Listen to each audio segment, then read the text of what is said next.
Hello everyone, welcome to my channel. So for today's piece, we will talk about how to create skin using watercolor and also how to create hair using the wet on dry technique in a watercolor. And I also created the salt technique which created that boque effect. So I hope you guys enjoy. So first we begin with the skin. The initial base skin is just very simple. It's peach color, but you have to make sure that this is very well diluted so you don't really get that harsh lines. Now wet on wet technique is what I'm using on this piece. When we say wet on wet technique, you have to damp the paper first so that when you put the colors, it will bleed and just cover the entire surface with a very smooth texture, so you don't have that rough lines on the edges. Now I usually use wet on wet technique for the skin and for some surfaces it needs to be very smooth, and if you don't want to have that crazy waterline patterns when it dries, wet in wet technique is very important. And now as you could see with the skin, we have to build it in layers. So I began with my lightest form, which is the peach, then I worked my way up to the darker tones on the left side of the portrait, because in this one my lighting source is coming from the right side, so there should be a shadow casting on the left side of the face of this female portrait. So that's why, if you could see, I'm using a lot of shadows on the left side but not really a lot on the right side.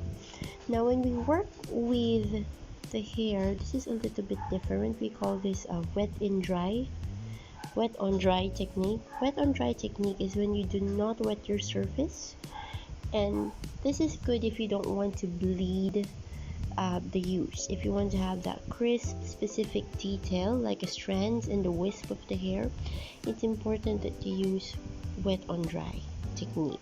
Now working with the hair, it's a little bit tricky. You have to work per section, not per strand, and you need to wait for the first layer to actually dry before you put in your second layer. This hair has 3 layers, I believe.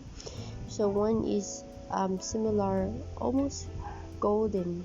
I think I used raw sienna for this one, and then I work on a little bit reddish brown hue for the mid-tone, and for the dark tone I use dark black. But you have to make sure that you also put a little bit of flyaway hairs or wisp of hairs to make it more realistic. But don't forget that when you work with hair, it's more better to use the smallest brush. I'm usually using 000 detailed brush, and when you look at the 000 size brush 000, it looks like it's not even there. It's really small, but it's nice to work with finer details. I also use that brush for creating eyebrows and eyelashes. Now for this portrait, I think what most people wanted to learn is how to create that smooth transition of your shadow without creating, let's say, any water lines or dried water lines. So wet and wet technique is best. Now with the wet and wet technique, you have to consider how fast your paper dries. So when you pour or when you damp the paper, you have to make sure that the water is not too much for it to, puddle up in one area, but it's also not too dry. So what I do is I only work with one section at a time for wet and wet technique. So if I'll be working on the left side of, let's say, the forehead, I will only damp that area, and immediately I would dilute it, or I would slowly build my hues on that damp area, and then I would work on the next area while the other area is still damp, so the two colors will bleed into each other and you will not have any water lines showing on your background. As you can see on the skin, it's very smooth, there's no water lines, everything bleeds easily. Now for the salt technique, which is my first time to try. I was very happy trying the salt technique.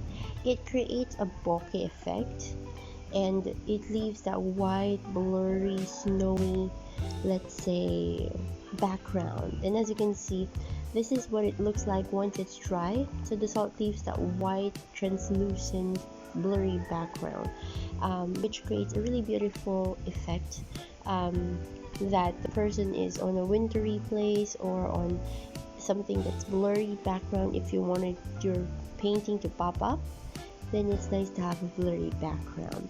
Now, I hope you learn from wet and wet and wet and dry technique. I'll try to create something more specific just for wet and wet on dry, and how to use detailed brush as well, and which type of brush I could use for different specific areas of the skin depending on how big is your piece. But overall, thank you for joining with me. I just want to showcase some of my art for December.